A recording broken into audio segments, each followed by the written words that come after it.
Hello everyone, मैं ब्रजेश कुमार अपने YouTube channel जेके bye Brajesh पे स्वागत करता हूं। दोस्तों, हम लोगों ने यहां पर घटना चक्र की सीरीज़ शुरू करी थी, जिसमें हम लोगों ने कॉन्स्टिट्यूशन के पार्ट देखे थे और तब स्रोत देखे थे, कहां से क्या लिया गया था। और उसी अगली कड़ी में हम लोग यहां पर देखेंगे कुछ इंपॉर्टेंट अनुच्छेद भी देखे थे, कितने अनुच्छेद हैं, क्या है, तो किस भाग में क्या चीज़ मिलती है। अब हम लोग यहाँ अनुसूचियाँ देखेंगे और सबसे इम्पॉर्टेंट उद्देशिका से प्रश्न पूछे जाते हैं।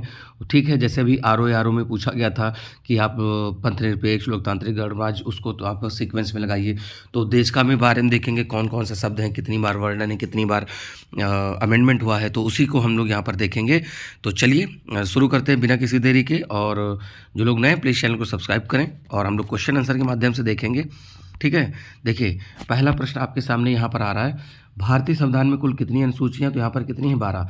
देखिए कुल 12 अनुसूचियाँ हैं। मूलतः संविधान में 8 थी, तो आपसे पूछा जाएगा कि कितनी थी मूल संविधान में, तो 8 थी। बाद में क्या है कि 9वीं 10वीं 11वीं 12वीं जोड़ी गई।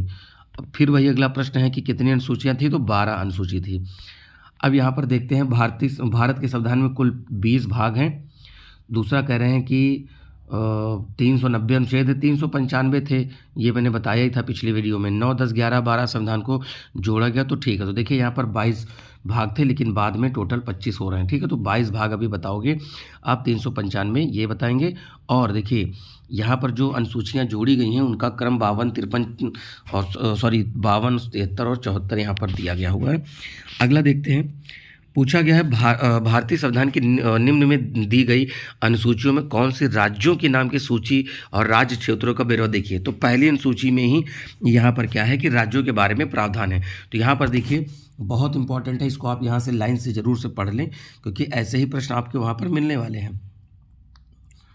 देखिए यहाँ पर क्या है, पहली अनुसूची में क्या है, राज्य और संघ राज्य क्षेत्र के नाम और उनके राज्य क्षेत्र का विस्तार। दूसरी अनुसूची में संवैधानिक प्राधिकारियों के वेतन के बारे में बात है, तो यहाँ पर आप जरूर देखें क्योंकि इम्पॉर्टेंट है। तीसरी में शपथ का प्रारूप है। चौथे में राज्यसभा की सीटों का आवंटन है। अगला है, यदि भारतीय राज्य को नए राज्य का सृजन करना है तो संविधान की किस अनुसूची को संशोधित किया जाना चाहिए, तो ये पहली हो जाएगा, क्योंकि पहली में ही यहाँ पर राज्यों के बारे में प्रावधान है, भी हम लोगों ने ऊपर देखा था। नेक्स्ट है, छठा क्वेश्चन देखेंगे, भारत के संविधान की चौथी अनुसूची किससे संबंधित है, तो राज्यसभा में सीटों के आवंटन को लेकर है। सातवें प्रश्न पे आएंगे, भारतीय संविधान की तृतीय अनुसूची के बारे में बात कर रहे हैं। संघ के लिए मंत्री पद के शपथ का प्रारूप, उच्चतम न्यायालय के मुख्य न्यायाधीश का प्रारूप, राष्ट्रपति, भारत के राष्ट्रपति का पद इसमें शामिल नहीं है। और अगला है, संसद के सदस्य के द्वारा ली जाने वाले शपथ का प्रारूप। तो 1, 2, 4, तो ये सी ऑप्शन यहाँ पर बनेगा। तो यहाँ पर देख लीजिए कि किसको शपथ दिलाई जाएगी। संघ के मंत्री होंगे, संसद के निर्वाचन के अभ्यर्थी, संसद के सदस्य, उच्चतम न्यायालय के न्यायाधीश और भारत के सीएजी, राज्य विधानमंडल के निर्वाचन के अभ्यर्थी। और इस तरह से यहाँ पर 7-8 की लिस्ट दी हुई है। हमें मिलाना है कि चौथी, छठी, 8वीं में क्या सब में क्या दिया हुआ है। ठीक है, तो देखिए 9वीं वाली जो था उसमें भूमि सुधार है, और आपका चतुर्थ वाले में राज्यसभा का है, छठे में आपका जनजातीय क्षेत्र है, और 8 में भाषा है। ठीक है, तो ये यहाँ पर मैंने बताया है। अब इसी को देखिए यहाँ पर दिया हुआ है, तो हम लोग आंसर के माध्यम से देखेंगे। यहाँ पर आप पूरा देखिए, चौथे में राज्यसभा की सीटों का आवंटन है, छठे में AMTM यानी असम, मेघालय, त्रिपुरा, मिजोरम के जनजातीय क्षेत्रों की बात है, 8वें में भाषा है, और 9वें में भूमि सुधार आंदोलन है, अधिनियम है। अब 7वीं, 8वीं, 9वीं, 10वीं, तो 10वीं में देखिए दल बदल है, 8वीं में भाषाएं हैं, 9वीं में कुछ आपका दिया है, 7वीं विधायी शक्तियों का वितरण है, A का 3 हो जाएगा, A का 3, और इसमें है B का 1 हो जाएगा। 9वीं में कुछ विधियों का अधिमानकरण, तो A ऑप्शन यहाँ पर C बन जाएगा। यहाँ पर आपके सामने देखिए यहाँ पर दिया हुआ है 7वीं अनुसूची विधायी शक्तियों का वितरण, 8वीं में भाषाएं, 9वीं में कुछ अधिनियमों का विधिमानीकरण, और 10वीं में दल बदल। देखिए फिर वहीं पर वही सेम प्रश्न है, और आप इसको यहाँ पर आंसर के माध्यम से देखें, जिससे कि आपको जल्दी तैयार हो जाए। तो यहाँ पर D ऑप्शन बन रहा है। किस प्रधानमंत्री के कार्यकाल के दौरान भारत के संविधान की 9वीं अनुसूची को पुनर्स्थापित किया गया, तो जवाहरलाल नेहरू 1951 में प्रथम संविधान संशोधन के माध्यम से ही इसको जोड़ा गया था। तो ये यहाँ पर आपके सामने इसका प्रावधान है, आप इसको जरूर थोड़ा सा डिटेल देखें। राज्य भूमि सुधार अधिनियम को संवैधानिक सुरक्षा प्रदान करने हेतु शामिल किया गया, तो 9वीं अनुसूची पे किया गया है। अगला प्रश्न है, भारत की संसद किसी कानून को विशेष भारत के संविधान की को 9वीं और दूसरा क्या है कि पूछा कौन सा सही है, तो इसमें देखिए क्वेश्चन थोड़ा सा यहाँ पर लिखा नहीं सही से, तो इसको हम स्किप करते हैं, नए क्वेश्चन पे आते हैं। कोहेलो केस भारत के संविधान के किससे संबंधित है? नहों से। ठीक है, कोहेलो केस किससे संबंधित है? देखिए बहुत सारे केस भी पूछ लिए जाते हैं, तो हमें केस को भी रिमाइंड करना है कौन सा केस किससे संबंधित है। यूपीपीएससी 2017 मेंस का है।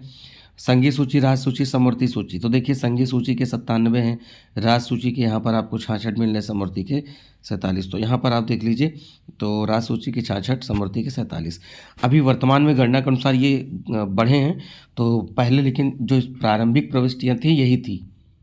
नेक्स्ट पे आते हैं, आर्थिक नियोजन भारतीय संविधान की किस सूची में शामिल है? तो समवर्ती सूची में है। ठीक है, कुछ विषय केंद्र के होते हैं, कुछ विषय राज्य के होते हैं। देखिए यहाँ पर क्वेश्चन छूट गया, भारत की संविधान के अंतर्गत आर्थिक योजना, तो समवर्ती सूची, वही वाला प्रश्न है। जानवरों के प्रति क्रूरता की रोकथाम को भारतीय संविधान की किस सूची में रखा गया है? तो ये रखा गया है आपका समवर्ती सूची में, जानवरों के प्रति क्रूरता, क्योंकि हर राज्य अपने हिसाब से नियम बना सकता है। देखिए केंद्र सूची पे केंद्र नियम बनाता है, राज्य सूची पे राज्य बनाता है, समवर्ती में दोनों बनाते हैं, और अगर किसी प्रकार का विरोधाभास होता है तो केंद्र वाला नियम मान्य होता है, यानी समवर्ती सूची वाला।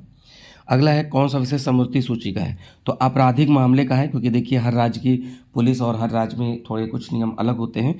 ठीक है, तो यहाँ पर बाकी अलग अलग सब दिए हैं। देखिए टेलीविज़न प्रसारण संघ सूची का है, पुलिस राज्य सूची का है, विदेशी मामले संघ सूची के हैं, आपराधिक मामले समवर्ती के हैं। कौन सी मत भारत के संविधान की समवर्ती सूची में है? जनसंख्या नियंत्रण गृह मंत्रालय केंद्र सरकार कराता है। लोग स्वास्थ्य और स्वच्छता, तो यहाँ पर देखिए, तो पूछा है ना कि संविधान की समवर्ती अच्छा ये यहाँ परिवार नियोजन की बात हो रही है। बाकी अगर जनसंख्या नियंत्रण पे यहाँ पर राज्य का है, हाँ जनगणना अगर बात होती तो जनगणना केंद्र का विषय है, यहाँ पर कन्फ्यूजन हुई, तो जनगणना वाला है, यह ध्यान रखिएगा। अगला प्रश्न है कौन सा सही सुमेलित नहीं है? तो राज्यसभा में सीटों का आवंटन, देखिए राज्यसभा में सीटों का आवंटन 4 में था।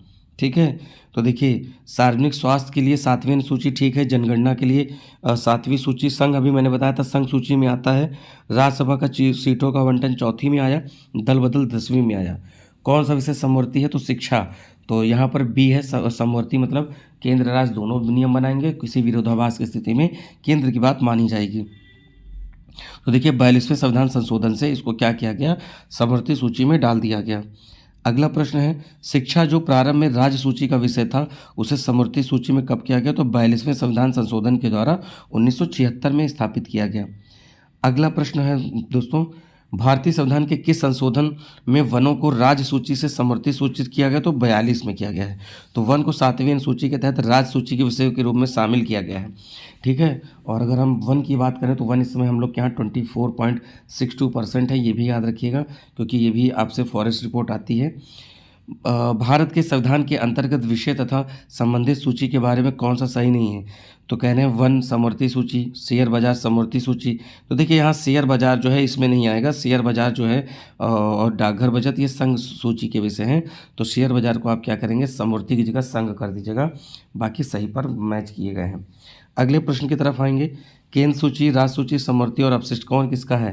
तो देखिए केंद्र सूची में जनगणना अभी बताया था हमने, और आपका जनसंख्या नियंत्रण और परिवार नियोजन समवर्ती में है। ठीक है, अब यहाँ पर देख लेते हैं आपके सामने, केंद्र ये जनगणना का है, और केंद्र सूची में जनगणना आएगा, और राज्य सूची में पुलिस और सार्वजनिक व्यवस्था आएगा, समवर्ती सूची में जनगणना नियंत्रण और परिवार नियोजन आएगा। ठीक है, और जनसंख्या नियंत्रण। अवशिष्ट शक्तियाँ जो है केंद्र के अधीन होती हैं, तो अंतरिक्ष अनुसंधान वाला उसी में आएगा। देखिए कुछ ऐसी थी अवशिष्ट शक्तियाँ, क्या हैं? अवशिष्ट जो चीज़ें थी, जब सूचियाँ बनी तो केंद्र राज्य के किसी के पास नहीं थी, तो जो बच गई वो उसको समवर्ती सूची में डाला गया, और वो या अवशिष्ट में डाल दिया गया। चलिए अगले पे आते हैं, भारत संविधान में लिखित में कौन सी अनुसूची में दल बदल के कानून विषयक प्रावधान है? तो 10वीं अनुसूची में। देखिए हुआ क्या था, 52वां संविधान संशोधन 1985 के द्वारा जोड़ा गया था, और 91वें संविधान संशोधन 2003 में फिर संशोधन किया गया। दल बदल पर रोक लगाने के लिए केंद्र तथा राज्यों के मंत्रिपरिषद के आकार को निर्धारित करना था। भारतीय संविधान के किस अनुसूची? तो ये 10वीं हो जाएगा। देखिए प्रश्न जब बार बार आते हैं तो हम लोग का रिवीजन बहुत अच्छे से हो जाता है, तो वही 10वीं अनुसूची दल बदल से, तो ये भी वही क्वेश्चन है। संघ सूची, 7वीं अनुसूची के अंतर्गत संघ सूची में किसका उल्लेख नहीं है? तो देखिए बैंकिंग, बीमा, जनगणना ये सब केंद्र के हैं, संघ सूची के विषय हैं। और अगर बात करें गैस का, तो गैस इसका नहीं है, गैस राज्य सूची में है, क्योंकि राज्यों में आप देखते हैं गैस के मूल्य अलग अलग होते हैं, तो यहाँ पर गैस का नियंत्रण जो है वो राज्य सरकार वाला है। अगला है, कौन सा भारतीय संविधान के संघ सूची से संबंधित नहीं है? तो कृषि। देखिए रक्षा, वैदेशिक मामले, रक्षा, आप ऐसे दिमाग लगा सकते हैं ऐसे कौन से विषय हैं जिसमें केंद्र को डिसीजन लेना बहुत जरूरी है, राज्य हस्तक्षेप करेंगे तो थोड़ा सा प्रॉब्लम होगी, तो वैसे विषय को आप थोड़ा अनुमान लगा सकते हैं। ठीक है, तो कुछ ऐसे विषय होंगे। अब जैसे एजुकेशन है तो उसको समवर्ती में डाला गया, क्यों? केंद्र, अब राज्यों के नियम कुछ अलग होंगे, केंद्र के भी होंगे, तो केंद्र ही तो एजुकेशन पॉलिसी लाती है, जो अभी हम लोग की चल रही है 2020 वाली, जिसमें कस्तूरी रंगन जी ने प्रस्ताव दिया था, तो केंद्र सरकार के द्वारा नियुक्त कमेटी थी वो। अगला है, भारतीय संविधान की 7वीं अनुसूची में यहाँ पर जो बात हो रही है, 7वीं सूची के अंतर्गत राज्य सूची का उल्लेख क्या है? तो रेलवे पुलिस जो है, तो यहाँ पर क्या है, राज्य सूची में आ रही है। ठीक है, क्योंकि जिस राज्य से जाते हैं तो उस राज्य में वहाँ पर वो पुलिस एक्टिव रहती है। देखिए यहाँ पर क्या, शिक्षा, विद्युत, वन समवर्ती सूची है, जबकि रेलवे पुलिस जो है राज्य सूची का विषय है। रेलवे संघ का है, लेकिन रेलवे पुलिस जो है वो राज्य सूची का है, जबकि विद्युत उपभोग या विक्रय कर राज्य सूची का विषय है। इनमें से कौन राज्य सूची में? तो ये रेलवे पुलिस हो जाएगा। निगम कर और जनगणना संघ सूची, रेलवे पुलिस राज्य सूची, और आर्थिक और सामाजिक नियोजन समवर्ती सूची में है। पंचायती राज विषय और किस सूची में सम्मिलित है? तो यहाँ पर जो पंचायती राज है आपका राज्य सूची में आएगा। पंचायतों का गठन भाग जो 4 है उसके आर्टिकल 40 में दिया गया हुआ है। आर्टिकल 40 डीपीएसपी वाले पार्ट की बात कर रहे हैं, तो उसी में पंचायतों के गठन की बात होती है। भारतीय संविधान की 7वीं अनुसूची के सूची स्थल यानी समोचित सूची में क्या शामिल है? दंड प्रक्रिया। बाकी देखिए आप यहाँ पर डिटेल देख लेते हैं। देखिए पुलिस जो है, रेलवे और ग्राम पुलिस सहित ये सब राज्य के विषय हैं। कारागार, लोक व्यवस्था राज्य सूची के हैं। ठीक है, ये सब मिला के। अगला प्रश्न, विवाह विच्छेद अधिनियम, गोद लेना। देखिए कितने सारे विषयों को हम लोगों ने चर्चा किया, तो ये बहुत काम की चीज़ें हैं, हम लोग इसको निगलेक्ट नहीं कर सकते हैं, बिल्कुल काम आएगा।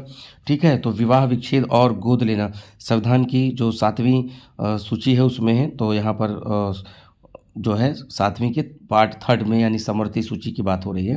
विवाह, विवाह विच्छेद, गोद लेना यानी दत्तक ग्रहण संविधान की 7वीं अनुसूची के सूची 3 यानी समवर्ती सूची में शामिल है। भारतीय संविधान की 7वीं, तो देखिए यहाँ पर कितनी प्रविष्टियाँ हैं, ए और सी दोनों दे रहे हैं। देखिए भारतीय संविधान की 7वीं अनुसूची की प्रविष्टि 72 संसद के लिए, राज्यों के विधानमंडलों के लिए, और राष्ट्रपति और उपराष्ट्रपति के निर्वाचन और निर्वाचन आयोग, तथा सूची सेकंड में जो प्रविष्टि 37 है। तो यहाँ पर ए और सी दोनों बन रहे हैं।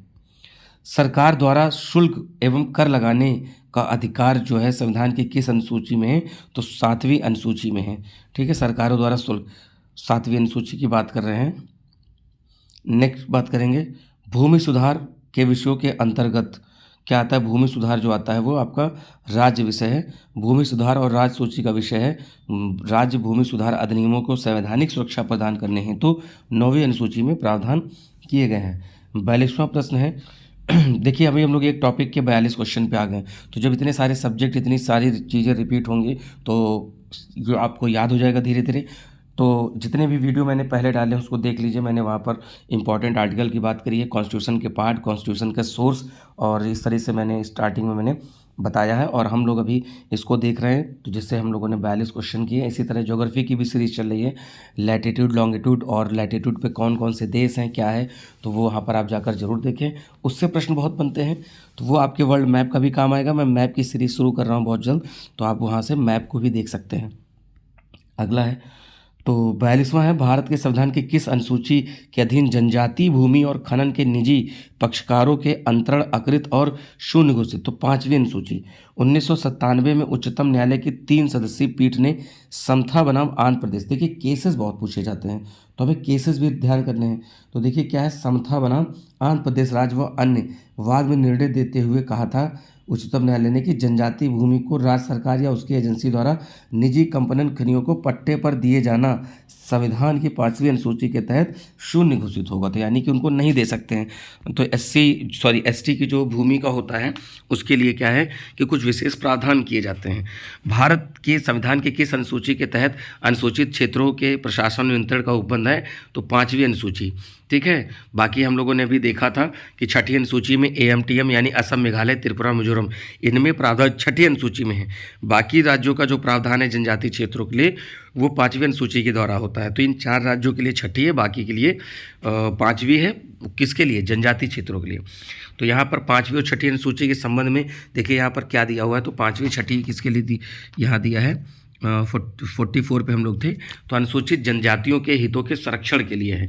अगला है संविधान की अनुसूची 6 किस पे लागू नहीं होती। तो देखिए असम, मेघालय, मिजोरम, त्रिपुरा है। तो मणिपुर आप बाहर कर देंगे, यहाँ पर मणिपुर बाहर कर देंगे। आसाम, मेघालय, मिजोरम और त्रिपुरा। तो AMTM से आप याद कर सकते हैं। अगले प्रश्न पे आएंगे। यहाँ पर देखिए क्या है अगला प्रश्न।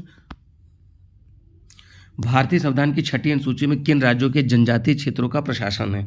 तो मेघालय, त्रिपुरा, मिजोरम, असम कुछ में नहीं दिया। दिए हुए ऑप्शन के अनुसार ही हम लोग काम कार्य करेंगे। यूपी PCS मेंस 2016 में पूछा गया है, क्योंकि 16-17 तक यहाँ पर आता था, आपका ऑब्जेक्टिव आता था मेंस का पेपर। GS के 2 पेपर होते थे, फिर बाद में इसको 4 पेपर डिस्क्रिप्टिव कर दिए गए।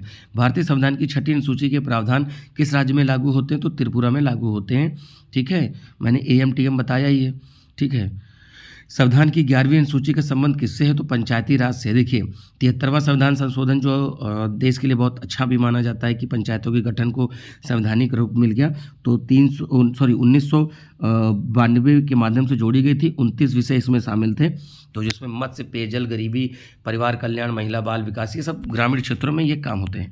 अब देखिए क्या है कि 11वीं सूची में विषय फिर पूछा गया, तो वही 29 हैं। तो अब देखिए यहाँ पर प्रियम्बल है, और हम लोग यहाँ पर क्या करते हैं कि प्रियम्बल के क्वेश्चन को हम लोग नेक्स्ट वीडियो में देखेंगे। तो वो पार्ट बहुत जल्द आ जाएगा आपका, क्योंकि इसी में 50 क्वेश्चन हो गए। तो आप इसको अच्छे से रिवाइज करिए, और नए वीडियो में नए माइंडसेट के साथ हम लोग उद्देशिका यानी प्रियम्बल के क्वेश्चन देखेंगे कि कब बनी, कब स्वीकार करी गई, शब्दों का क्या है, कैसी स्वतंत्रताएं दी गई हैं, कैसा आर्थिक की बात की गई है, और इसके क्या केस हुए हैं, किस कब संशोधन किया जा सकता है। इस प्रकार के सभी चीज़ों की बात हम लोग उद्देशिका वाले सेगमेंट में करेंगे। ये यानी कि जो आपका प्रियम्बल होता है, ठीक है, इससे बहुत क्वेश्चन पूछे जाते हैं। अभी आपने जब RO का पेपर दिया होगा, ठीक है, तो उसमें एक क्वेश्चन पूछा गया था समाजवादी, पदनिरपेक्ष, लोकतांत्रिक, इसको सीक्वेंस में लगेगा।